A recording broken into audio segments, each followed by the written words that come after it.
뉴스타트 3부로 이어가겠습니다. 의대 정원을 늘리는 정부 정책을 멈춰달라는 의료계의 주장이 법원에서 받아들여지지 않았습니다. 정부가 환영 입장을 밝힌 가운데 의사협회는 오늘 입장 발표를 예고했습니다.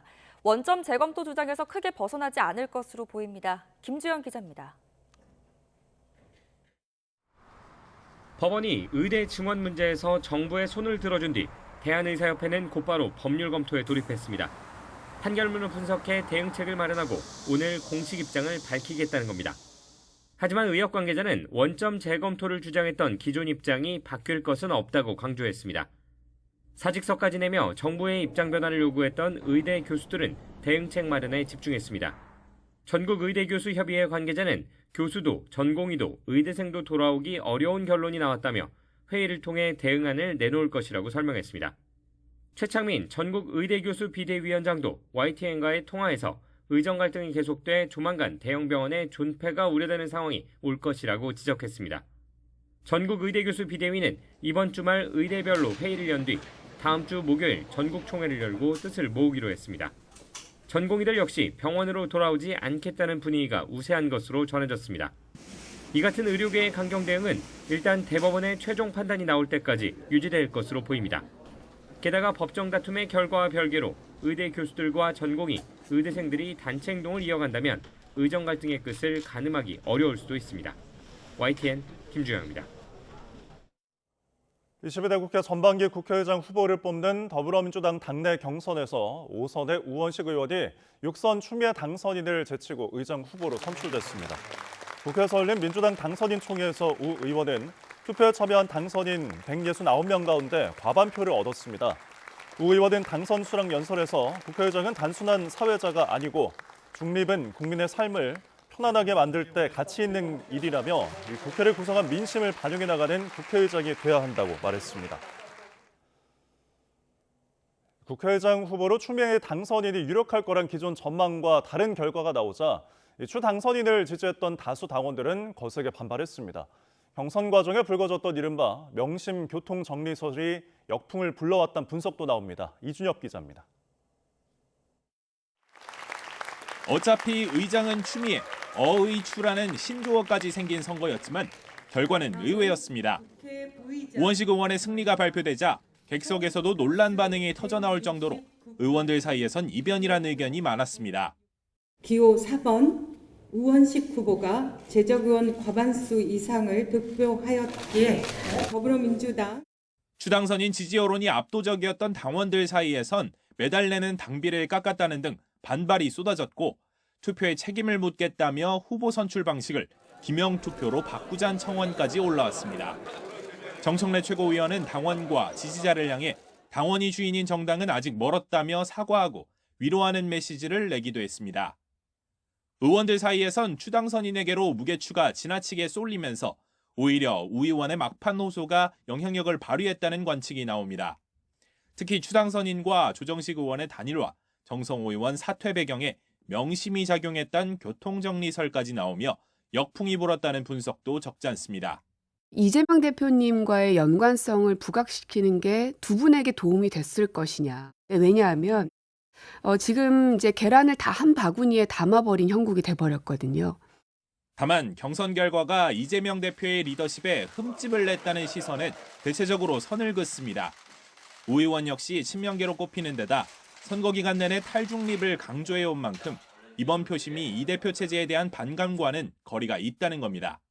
민심에 맞지 않게 흘러간다면 국회의 대표로서 국회법에서 규정하는 의장의 권한을 최대한 살려나가는 것도 한편 함께하도록 하겠습니다. 여당은 선거 과정에서의 명심 경쟁을 지적하며 축하와 동시에 우려의 목소리를 냈습니다. 명심팔이 경쟁에서 국익과 민생에 대한 극성보다는 국회를 이재명 대표의 방탄수단으로 활용하겠다는 의지가 더 커 보였기 때문입니다. 당내에선 선거 결과와 무관하게 거대 야당의 입법 드라이브에는 더욱 힘이 실릴 것이라는 분석이 여전히 지배적입니다. 다만 추당선인보다 비교적 온건 성향으로 분류되는 우 의원이 그나마 여야 협치에 숨통을 트일 수 있다는 전망도 나옵니다. YTN 이준엽입니다. 국민의힘 한동훈 전 비상대책위원장의 전당대회 등판설에 당내에서 갑론을박이 이어지고 있습니다. 한 전 위원장 측근으로 꼽히는 인사의 입에서 민심이 원하면 등판할 수 있다는 언급이 나왔는데 총선 책임론을 부각하는 반대 의견도 만만치 않습니다. 임성재 기자입니다. 한동훈 체제에서 사무총장을 지낸 장동혁 의원은 민심이 부를 때 거부할 수 없는 게 정치라며 한 전 위원장의 당대표 출마 가능성을 열어뒀습니다. 한동훈 위원장이 앞으로 나아가게 하는 것도 저는 민심이고요. 또 잠시 멈추게 하는 것도 아니면 또 다시 나가게 하는 것도 저는 민심이라고 생각합니다. 총선 당시 여당이 내세운 2조 심판론이 패인이란 지적엔 결과론적 해석이라며 한 전 위원장 책임론을 반박했습니다. 물론 한동훈 등판설에 불편한 기색을 숨기지 않는 인사들도 적지 않습니다. 연일 한동훈 저격 발언을 쏟아내는 홍준표 대구시장은 총선을 말아먹은 인물에게 기대겠다는 당이 미래가 있겠느냐고 날을 세웠습니다. 총선 참패에 책임을 지고 물러난 인사가 곧바로 당권 도전에 나서는 건 비상식적이란 시각입니다. 지금까지 정치 문법으로 보면은 한번 그렇게 총선을 전체를 지휘하신 분이 아주 큰 패배를 했다면 어느 정도 성찰의 시간을 가진 다음에 나오시는 게 맞죠. 전당대회 유력 주자로 꼽히는 인물들은 몸풀기에 나섰습니다. 나경원 당선인은 황우여 비대위가 총출동한 가운데 정책 간담회를 열었고 윤상현 의원은 당 쇄신을 위한 연속 세미나를 이어갔습니다. 이들은 한 전 위원장의 당권 도전은 본인 판단이란 원론적인 견해를 내비쳤지만 각각 당심과 보수의 가치를 언급하는 등 견제구도 빼놓지 않았습니다. 출마를 원하시는 분들은 누구나 출마를 하시는 것이 맞다고 생각을 하고요. 다만 그러한 것에 대해서는 결국 당원들이 판단하시는 것 아닐까. 정치하는 건 자유의지에 의한 거죠. 그러나 어떤 이재명의 민당하고 다른 점이 있다면 우리는 책임지는 보수, 책임을 질 줄 아는 그런 정당이었으면 하는 바람인데 무성한 출마설 속에서도 한동훈 전 위원장은 침묵을 이어가고 있습니다. 공공장소 목격담도 의도적인 것 아니냐는 분석이 나오는데 전당대회 시점과 방식이 결정되면 한 전 위원장이 입장을 밝힐 거란 관측도 제기됩니다. YTN 임성재입니다. 다음 소식입니다. 미국 뉴욕 증시의 다우존스 지수가 사상 처음으로 장중 4만 선을 돌파했습니다. 다우 지수는 현지 시간 16일 오전 11시쯤 4만 51.05를 고점으로 찍으며 첫 4만 선 돌파를 기록했습니다. 2020년 11월 3만 선을 돌파한 지 3년 6개월 만에 4만 선을 돌파한 겁니다. 다우 지수는 오전에 4만 선 안팎에서 등락을 거듭하다 오후 들어 상승폭을 일부 반납하고 전장 대비 0.1% 내린 39,869.38로 장을 마쳤습니다. S&P 500 지수는 전장보다 0.21% 내린 5,297.1로 마감했고 나스닥 지수는 0.26% 떨어진 16,698.32로 거래를 마쳤습니다. 서로 손을 맞잡은 시진핑 중국 국가주석과 푸틴 러시아 대통령이 한국과 미국을 향해 북한에 대한 위협을 멈춰야 한다고 한 목소리를 냈습니다. 미국은 중국이 양손에 떡을 쥘 수 없다며 러시아와 서방 세계 둘 중에는 하나를 골라야 한다고 경고했습니다. 워싱턴 권준기 특파원입니다. 시진핑 중국 국가주석과 푸틴 러시아 대통령은 회담을 마친 뒤 공동 성명을 내고 미국과 동맹국이 북한을 위협하고 있다고 비판했습니다. 이번 정상회담을 앞두고 미국은 중러 두 나라가 북한을 자제시켜야 한다고 촉구했지만 두 정상은 되레 영내 긴장을 미국 탓으로 돌린 겁니다. 공동 성명문에는 미국과 동맹국의 군사적 위협으로 한반도 긴장을 격화하는 데 반대한다며 바뀌어야 하는 건 미국이라고 명시했습니다. 미국은 공동 성명문에 직접 대응하지 않으면서 기존 입장을 되풀이했습니다. 중러가 여러 경로를 통해 북한 도발을 돕고 있다는 사실을 알고 있다며 안보리 무대에서 북한 편을 드는 것도 그 일환이라고 지적했습니다. Russia and the PRC have the capabilities and the channels and the relationships with the DPRK to do that directly through their own bilateral relationship, but also through multilateral fora like the Security Council as well. 중국 시진핑 주석을 향해서는 양손에 떡을 쥘 수 없다고 말했습니다. 러시아와 협력을 강화하면서 동시에 서방 국가와 관계 개선을 바라선 안 된다고 경고한 겁니다. Stronger, deepened relationships with Europe and other countries, while simultaneously continuing to fuel the biggest threat to European security. People's Republic of China cannot have its cake and eat it too. 이런 가운데 미국 재무부는 러시아가 북한산 탄도미사일 40발 이상을 우크라이나 전쟁에 사용했다며 러시아인 2명과 기업 3곳을 추가로 제재했습니다. 미국 정부는 북한과 무기 거래가 유엔 안보리 위반이라는 점을 거듭 강조하면서 북러 간 파트너십에 맞서기 위한 모든 조치를 다하겠다고 밝혔습니다. 워싱턴에서 YTN 권중입니다. 네, 오늘의 재판 일정을 미리 살펴보겠습니다. 모 회사 하이브의 임시 주주총회 소집을 막기 위해 민희진 어도 대표가 낸 의결권 행사 금지 가처분 첫 신문기일이 오늘 오전 10시 25분에 열립니다. 민 대표는 소속 가수 뉴진스의 컴백 일정으로 법원에는 나오지 않을 예정입니다. 오후 3시 10분에는 방송인 박수홍 씨에게서 출연료 등 20억 원을 빼돌린 혐의를 받는 친형과 형수의 항소심 첫 공판기일이 열립니다. 앞서 1심은 친형에게 징역 2년을 선고했지만 형수는 증거 부족을 이유로 무죄를 선고했습니다. 오전 10시에는 한진그룹 총수 일가가 140억 원에 달하는 증여세를 취소해달라며 낸 소송의 항소심 결과가 나옵니다. 1심 법원은 총수 일가의 패소로 판단했는데 결과가 뒤집힐지 주목됩니다. 해양수산부 공무원 고 이대준 씨가 북한군에 살해된 사건과 관련해 재판에 넘겨진 서훈 전 국가안보실장과 박지원 전 국정원장 등의 23번째 재판 역시 오전 10시부터 열립니다.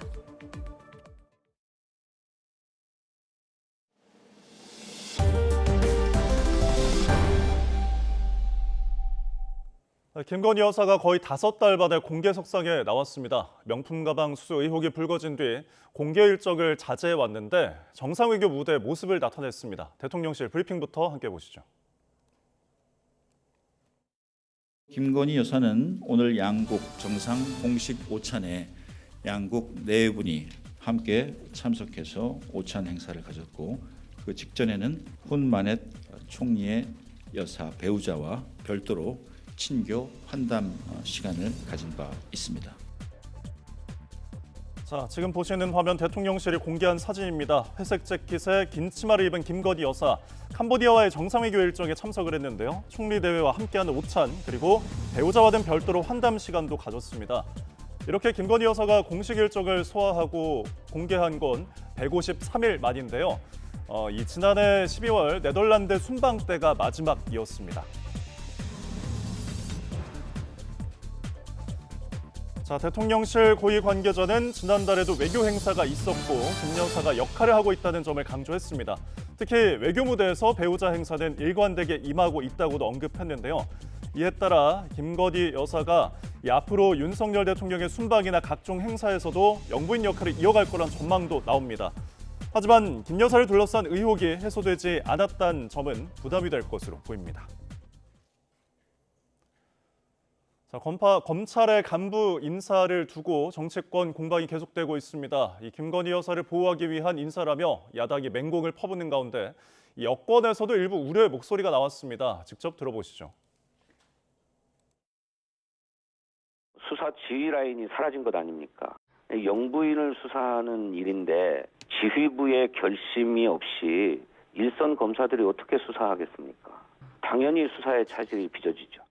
오얏나무 에서는 갓근도 고쳐 매지 마라 이런 말이 있는데 네. 국민들께서 오해할 수 있으신 그런 일들을 하지 않았으면 좋겠다 그런 생각이었는데 그런 예. 점이 좀 아쉽고요. 네, 이 같은 비판에 대해 박성재 법무부 장관은 수사는 수사대로 진행될 거라며 논란을 일축했는데요. 신임 서울중앙지검장은 인사와 수사에 있어서 필요한 걸 다 하겠다고 강조했습니다. 이어서 들어보시죠. 이 인사를 함으로써 그 수사가 끝이 났나요? 아니지 않습니까? 수사는 수사대로 진행될 겁니다. 김건희 여사 소환 조사도 가능하다고 보십니까? 그 구체적인 부분에 대해서 말씀드리긴 지금 단계에서는 어렵지만 제가 업무를 빨리 파악해서 수사에 필요한 충분한 조치들은 취할 생각입니다. 인사에 대해서 제가 뭐 어떻게 말씀드릴 수는 없지만 그 수사에 지장이 없도록 모든 조치를 다 취할 생각입니다.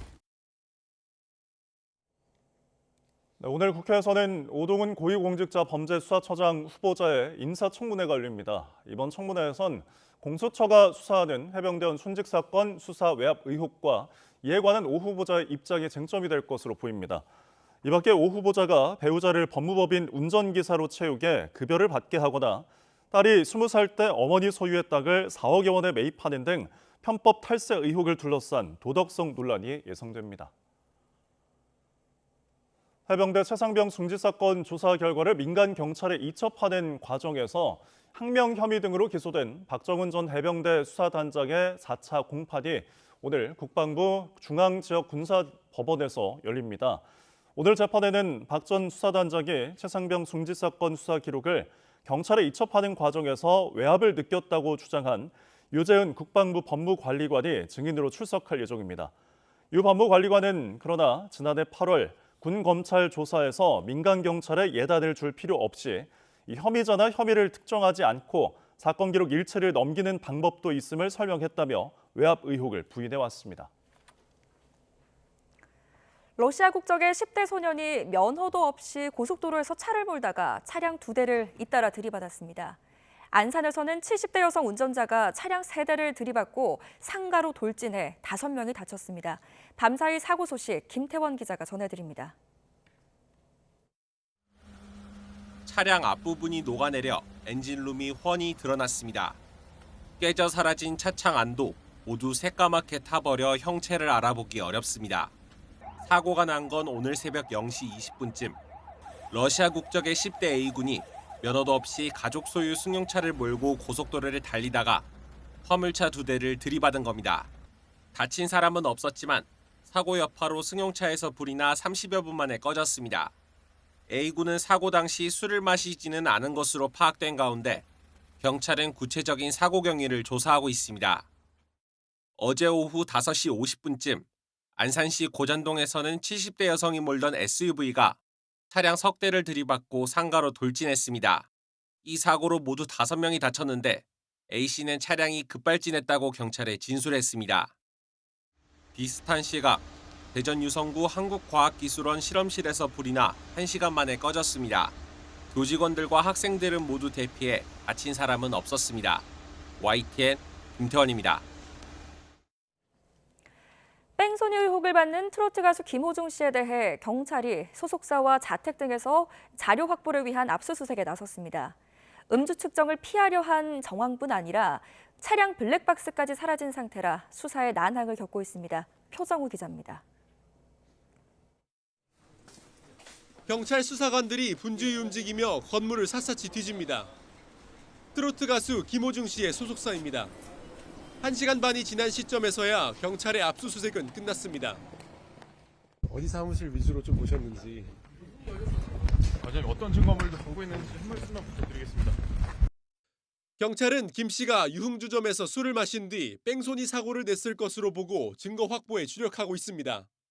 범죄를 입증할 블랙박스 메모리 카드도 김 씨 차량에서 사라진 상황으로 경찰은 김 씨의 매니저가 없앴다는 진술을 바탕으로 사실관계를 확인하고 있습니다. 경찰은 이번 강제 수사를 통해 김 씨가 소속사와 함께 증거인멸을 지시한 건 아닌지 확인할 예정입니다. 무엇보다 사고가 발생한 바로 다음 날 새벽엔 김 씨가 음주 측정을 피하려 한 정황까지 드러났습니다.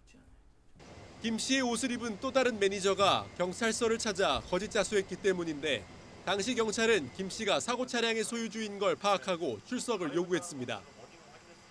하지만 연락이 닿지 않았고 김 씨 집으로 수사관들을 보냈지만 만날 수 없었습니다. 김 씨는 사고가 발생한 지 2시간 반쯤이 지난 시점에 이미 사고 현장에서 사라진 상태였습니다. 이곳에서 매니저를 만나 서로 옷을 바꿔 입은 뒤 김 씨는 집으로 가지 않고 그 길로 경기도의 호텔로 이동했습니다.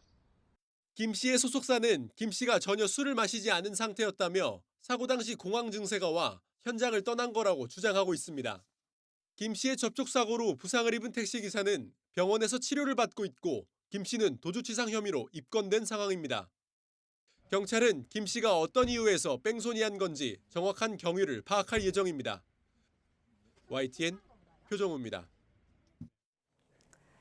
네, 뺑소니 혐의로 수사를 받는 가수 김호중 씨가 출연할 예정이던 오케스트라 공연의 주최 측이 대체 출연자 물색에 나섰습니다. 오는 23일 열리는 공연 월드 유니온 오케스트라 슈퍼클래식을 주최하는 KBS는 지난 14일 김 씨를 대신할 출연자를 섭외할 것을 공연 주관사 두미르에 요구했습니다. KBS는 기존 계획대로 김 씨가 출연한다면 KBS 주최라는 명칭과 로고를 사용할 수 없도록 했다고도 덧붙였습니다. 시청자 여러분께 유용한 건강 소식 알려드립니다. 매주 금요일에 전해드리는 건강픽 시작합니다. 건강한 신체를 위해서 하루에 물을 얼마나 마셔야 할까요? 하루에 8잔 혹은 매일 2리터라고 생각한 분들 있으시죠? 그런데 하루에 물 1리터를 초과해 마시는 사람이 1리터 이하로 물을 마시는 사람보다 체질량 지수와 허리 둘레가 높다는 연구 결과가 발표됐습니다.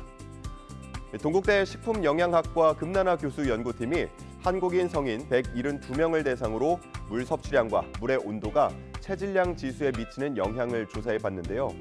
하루에 1리터를 초과해 물을 마시는 사람은 1리터 이하의 물을 마시는 사람보다 체질량 지수가 제곱미터당 0.9kg 높았고 허리 둘레는 3.01cm 더 컸습니다.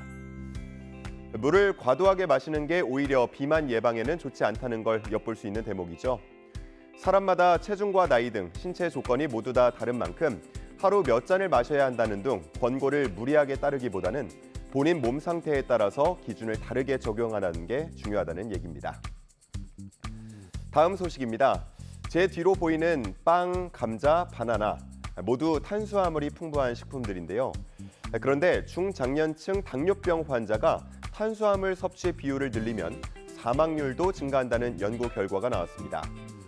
세브란스 병원 연구팀이 40세에서 69세 14만여 명을 대상으로 분석한 결과인데요. 당뇨병 환자의 탄수화물 섭취율이 69%가 넘으면 사망률이 높아졌는데 특히 탄수화물 섭취 비율이 10% 증가할 때마다 사망률도 10%씩 높아졌습니다. 여기에 당 성분도 사망률에 영향을 줬는데요. 설탕, 시럽과 같은 첨가당은 1g을 먹어도 사망률이 18%나 높아졌습니다. 연구팀의 설명 함께 들어보시죠. 당뇨병 환자도 그렇고 일반인도 그렇고 첨가당이나 가공으로 된 당보다는 천연당을 드시는 것이 건강에 이로울 수 있습니다. 전문가들은 당뇨병이 없는 사람도 탄수화물 섭취는 하루 섭취 에너지의 절반 정도로 유지하는 것이 좋다고 조언했습니다. 마지막 소식 함께 보시죠. 지금까지는 병원에 방문할 때 이름과 주민등록번호만 말하면 진료를 받을 수 있었죠. 그런데 다음 주 월요일 20일부터는 신분증을 반드시 보여줘야 합니다. 주민등록증이나 운전면허증, 여권처럼 사진과 주민등록번호가 적혀 있는 증명서여야 합니다. 신분증 사본이나 핸드폰으로 찍어둔 사진은 인정되지 않는다는 점 꼭 참고하셔야겠습니다. 이렇게 본인 확인이 강화된 이유, 바로 부정수급 때문인데요. 그동안 다른 사람 명의로 진료나 처방받는 부정수급 사례가 2021년 3만여 건에서 지난해에는 무려 4만 건이 넘었습니다. 신분증 없이 병원을 방문했다가는 건강보험 적용이 안 돼서 진료비를 전액 다 내야 할 수도 있다고 하니까요. 병원 갈 때는 꼭 신분증 챙겨야겠습니다. 이번 주 주요 건강 소식 살펴봤습니다. 지금까지 건강픽이었습니다.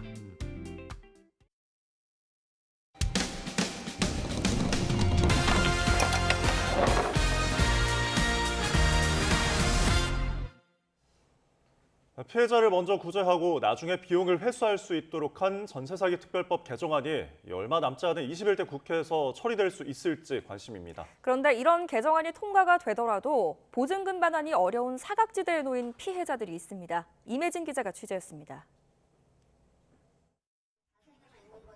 경기 수원에서 6년째 다가구 주택 전세를 사는 40대 A씨는 지난해 말 갑작스레 집주인과 연락이 끊겼습니다. 알고 보니 집주인은 400여 명에게서 보증금 631억 원을 가로챈 혐의로 구속된 정모 씨 일가였습니다. 계약 만료가 2달 앞으로 다가왔지만 보증금 1억 5,500만 원을 돌려받을 길이 없어 발만 구를 뿐입니다. 제가 15년부터 18년도까지 정리해고 투쟁으로 받은 위로금? 그런 거거든요. 거의 그 돈을 다 넣은 거죠. 그것도 모자라서 싸고 싼 집을 찾아서 온 건데. 지난해 전세 사기 특별법이 마련돼 피해자로 인정도 받았지만 상황은 별반 달라지지 않았습니다. 호실별로 집주인이 달라 개별 등기를 하는 다세대 주택과 달리 집주인이 같은 다가구 주택은 단독주택으로 분류돼 별도 등기가 되지 않고 경매에 넘어가면 세입자들 간 순위에 따라 보증금 회수가 결정되기 때문입니다. A씨는 근저당 순위가 6번째이고 소액 임차인 기준에도 들지 못해 최우선 변제금조차 받지 못했습니다. 저희는 뭐 경매가 이제 들어간다고는 하지만 이게 통으로 경매를 해야 된대요. 그러면은 아까 감정평가 나온 것처럼 그 금액은 아니더라도 한 20억은 있어야 되는데 정말 누가 살지. 지난 1일 대구에서 극단적 선택을 한 30대 전세 사기 피해자도 다가구 주택 거주자였는데 후순위 세입자라 보증금을 돌려받기 어려웠습니다. 정부에서 인정한 전세 사기 피해자 가운데 다가구 주택 피해자는 전체의 17.3%인 2,670명에 달합니다. 다가구 주택의 경우에는 일반적인 빌라와 다르게 경매에 넘어가더라도 가격대가 높아서 낙찰 수요가 별로 없을 수가 있기 때문에 경매에 넘어가게 되면 이제 임차인들이 임대차 보증금을 모두 돌려받기가 좀 어려운 경우들이 많다라고 볼 수가 있을 것 같아요. 경매가 진행되면 다세대로 용도를 변경해 호실별로 세입자들이 우선 매수를 할 수 있게 해달라는 요구가 나오는 이유입니다. 선고제 후 회수 내용을 담은 특별법 개정안 통과 여부도 관심이지만 대책이 필요한 전세 사기 사각지대는 여전합니다. YTN 임혜진입니다. 골프장에서 홀인원을 하면 수백만 원을 준다는 유료 멤버십에 가입을 했다가 몇 달 넘게 상금을 받지 못했다는 소비자 민원이 급증하고 있습니다. 멤버십 상품은 보험과 같은 금융상품이 아니라서 피해 해결이 쉽지 않은 만큼 소비자들의 주의가 필요합니다. 황보혜경 기자입니다. 50대 남성 A씨는 지난해 7월 L 골프 플랫폼 업체의 홀인원 멤버십에 가입했습니다. 6개월 구독료로 36,500원을 내면 홀인원 상금으로 최대 300만 원을 주는 상품입니다. 한 달 뒤 홀인원에 성공한 A씨가 업체 측에 증거 자료를 제출하고 상금 지급을 신청했지만 지금까지 감감무소식입니다. 작년 연말부터 계속 전화를 해봤는데 통화 연결이 안 되고 6개월이 지나기 때문에 재가입하라는 또 광고만 오더라고요. 홀인원을 하면 동반자들에게 식사 대접과 선물을 해야 하고 다음 라운딩 비용 등으로도 목돈이 들다 보니 A씨처럼 멤버십 상품에 가입하는 소비자들이 많은데 피해도 덩달아 증가 추세입니다. 한국소비자원에 접수된 홀인원 상금 미지급 관련 피해 구제 신청은 지난해 66건으로 2년 사이 13배 급증했습니다.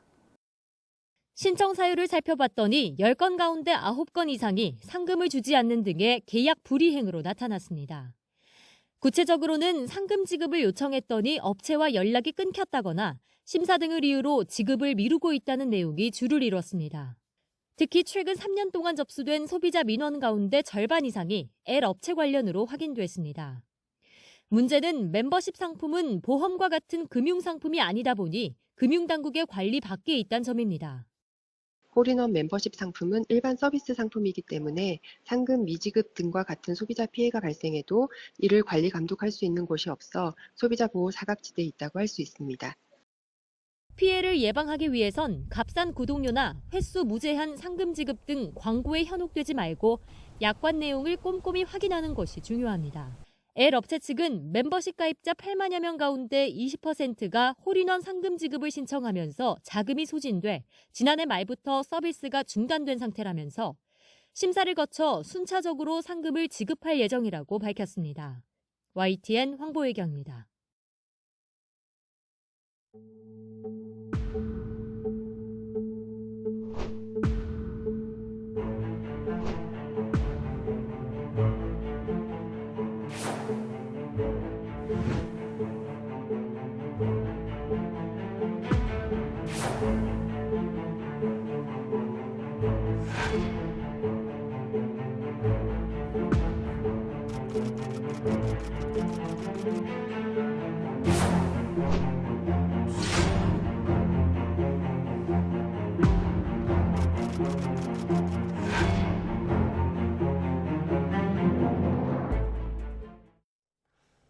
네, 매주 금요일 아침 한 주간의 연예계 소식을 전해드립니다.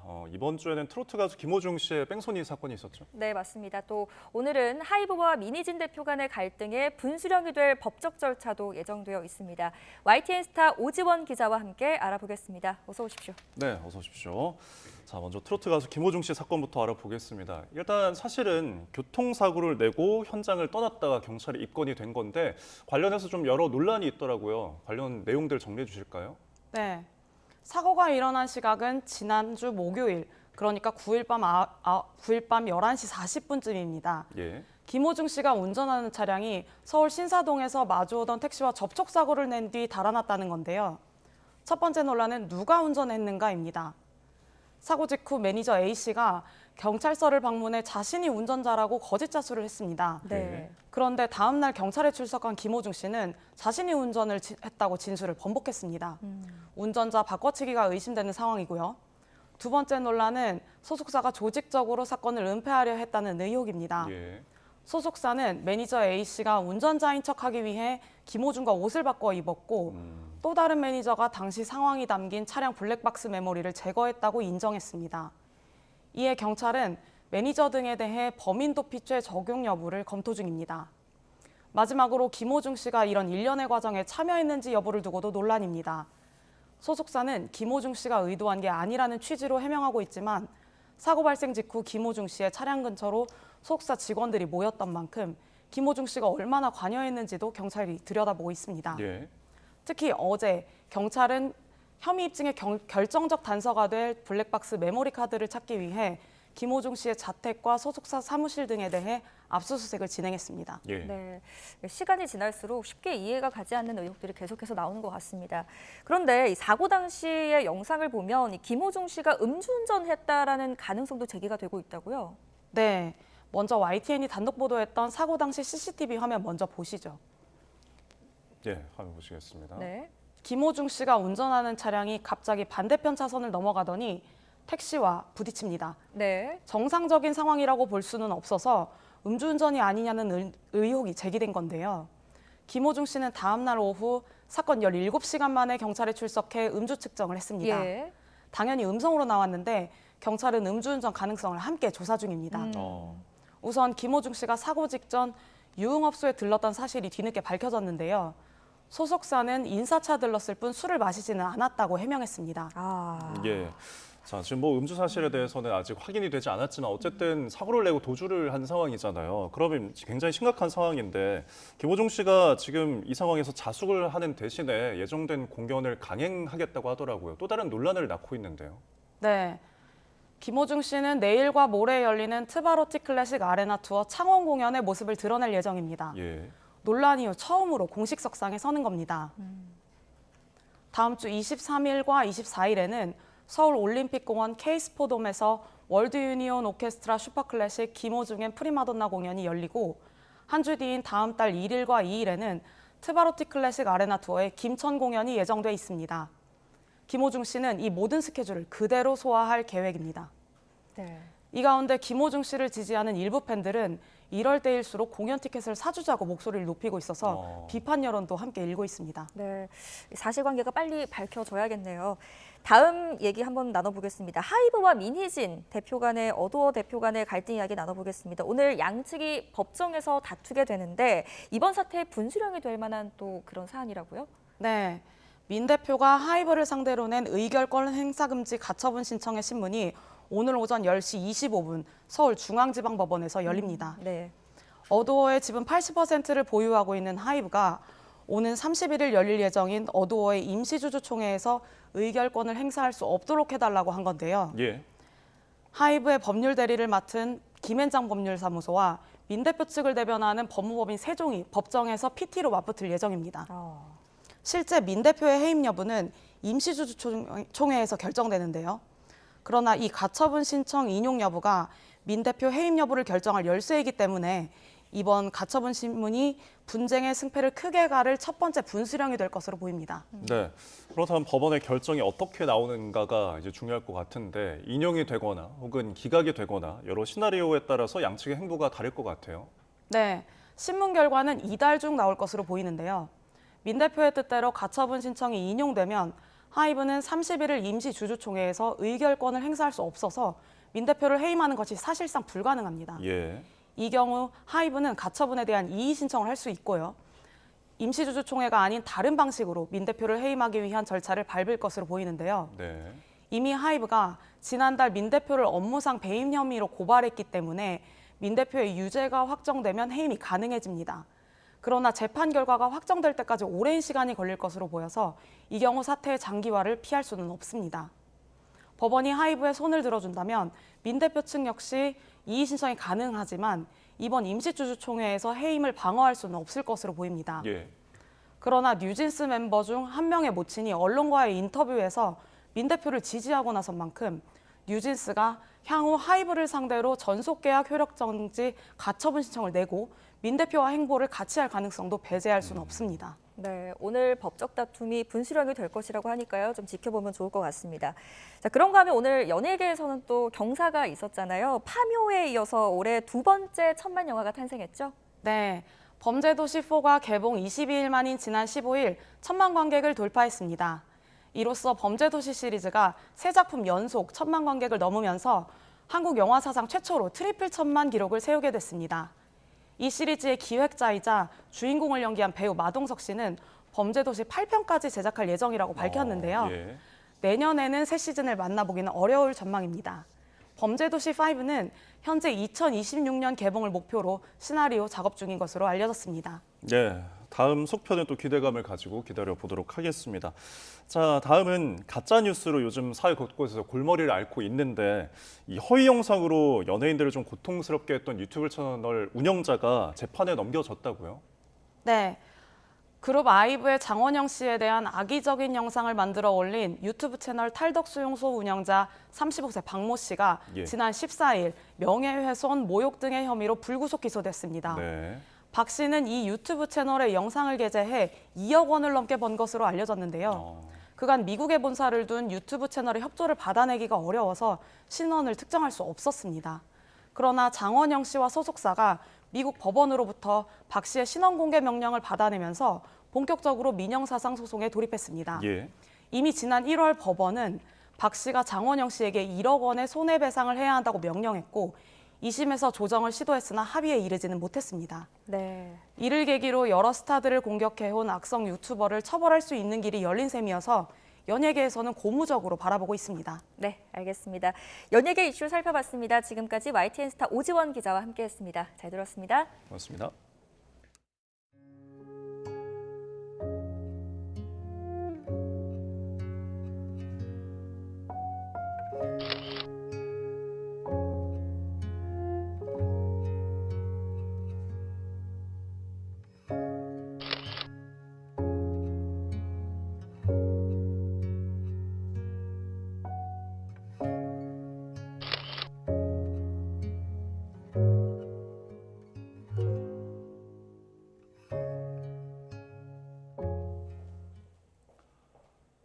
이른바 드론 택시로 불리는 도심 항공교통이나 자율주행차는 머지않은 미래 우리 삶을 바꿀 기술들로 꼽히는데요. 네, 이런 국토교통 미래 기술을 선보이는 전시에 최도희 기자가 다녀왔습니다.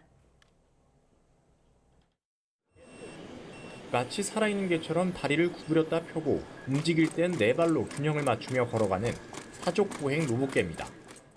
위험한 건설 현장에 사람 대신 사족보행 로봇개를 투입하면 로봇에 설치한 카메라 등을 통해 3차원 데이터를 수집할 수 있습니다. 상용화되면 공사 현장의 안전 지킴이로서 그 역할을 톡톡히 해낼 것으로 기대됩니다.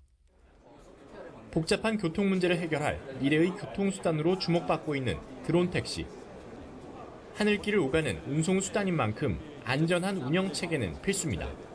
관람객들은 도심 항공교통 UAM 시뮬레이터를 통해서 운영 과정을 직접 눈으로 확인할 수 있습니다. 특히 UAM 관련돼서 제가 지금 주제를 진행하고 있어가지고 그와 관련해서 우리나라 기업들이나 정부 부처들이 많아가지고 유익한 정보를 얻을 수 있는 것 같아서 좋은 것 같습니다. 운전자의 개입이 없어도 차량 스스로 주행 상황을 인지하고 판단해 제어할 수 있는 레벨 4 수준의 자율주행 차량이 상용화될 경우 차량 배치와 반납을 자동으로 할 수 있는 공유차 서비스 애플리케이션도 눈길을 끕니다. 이렇게 미래의 삶을 바꿀 것으로 기대되는 국토교통 미래 기술이 한자리에 모였습니다. 관련 기술 연구자들에게는 기술을 실증하고 개선하는 기회가 됐고, 이런 기술 대전에 참여함으로써 랩실에서만 모든 실험을 진행하는 것이 아니라 실제 현장에서 저희가 개발한 기술을 실증하고 검사하고 또 개선할 수 있는 그런 기회를 가질 수 있는 점이 가장 좋습니다. 관람객들에겐 삶에 밀접한 국토교통 관련 미래 기술을 미리 만나보는 체험의장이 됐습니다. YTN 큐드입니다.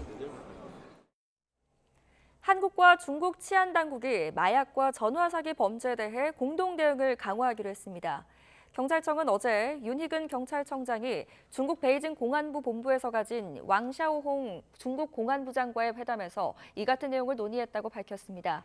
또 윤 청장은 강남 마약음료 사건 피해자 송환 등에 중국 공안부가 협조해준 데 사의를 표하면서 코로나19로 중단된 운전면허 상호 인정 협정을 포함해 인적 교류를 재개하는 방안도 논의했습니다. 왕 부장도 양기관이 긴밀하게 협력하면 마약과 전화 사기 같은 국제범죄는 물론 미래 위기도 현명하게 대처할 수 있을 것이라고 화답했습니다. 윤석열 대통령의 발언으로 만든 짜깁기 영상을 제작한 남성이 경찰 소환 조사를 받은 것으로 확인됐습니다. 서울경찰청 사이버수사대는 지난주 명예훼손 혐의를 받는 50대 남성 A씨를 피의자 신분으로 조사했습니다. A씨는 윤석열 대통령의 연설 장면을 편집해서 허위 조작 영상을 만들어 SNS에 올린 혐의를 받습니다. 오늘도 전국이 대체로 맑은 가운데 낮 동안 다소 덥겠습니다. 주말과 휴일에는 기온이 더 올라서 때일은 여름 더위가 찾아온다고 합니다. 자세한 날씨 알아보겠습니다. 신미림 캐스터. 네, 기상센터입니다. 오늘도 역시 일교차가 크다고요? 네, 오늘도 일교차에 대비한 옷차림이 필요하겠습니다. 출근 시간인 지금은 서늘함이 감돌고 있지만 한낮에는 강한 볕이 내리쬐며 기온이 크게 오르겠는데요. 오늘 서울의 낮 기온은 25도로 예년 기온을 다소 웃돌게 했고요. 대구는 28도까지 오르는 등 마치 초여름처럼 덥겠습니다. 자세한 지역별 기온부터 살펴보면 현재 서울 기온은 12.5도, 대전은 15.2도, 대구는 12도를 나타내고 있습니다. 오늘 낮 기온은 어제보다 4도에서 6도가량 크게 오르겠는데요. 서울이 25도, 대전이 26도, 대구는 28도, 강릉은 27도까지 크게 오르겠습니다. 네, 오늘도 하늘 표정은 좋다고요? 네, 오늘도 미세먼지 걱정 없이 전국이 대체로 맑겠습니다. 다만 아침까지 중부와 호남 곳곳으로 안개가 짙게 끼겠고요. 동해안에는 너울성 파도까지 높게 일겠습니다. 또 낮 동안 전국적으로 자외선이 무척 강하겠고 오존 농도까지 짙게 오르겠는데요. 한낮 장시간의 야외 활동은 자제하시는 게 좋겠습니다. 네, 마지막으로 이번 주말 날씨도 궁금한데요. 어떤가요? 네, 다가오는 주말과 휴일에도 맑고 파란 하늘이 함께하겠습니다. 기온도 계속 오름세를 보이면서 낮 동안 여름처럼 더워지겠는데요. 내일 서울 낮 기온은 26도, 모레는 무려 28도 선까지 크게 오르겠고요. 대구 등 일부 지역의 경우 휴일 낮 기온이 30도를 웃도는 곳도 있겠습니다. 여전히 일교차도 매우 클 것으로 보이니까요. 나들이길 옷차림에는 각별히 주의하셔야겠습니다. 지금까지 날씨 정보였습니다. 이상으로 뉴스타트를 마칩니다. 네, 오늘도 활기찬 하루 보내십시오. 시청해주셔서 고맙습니다.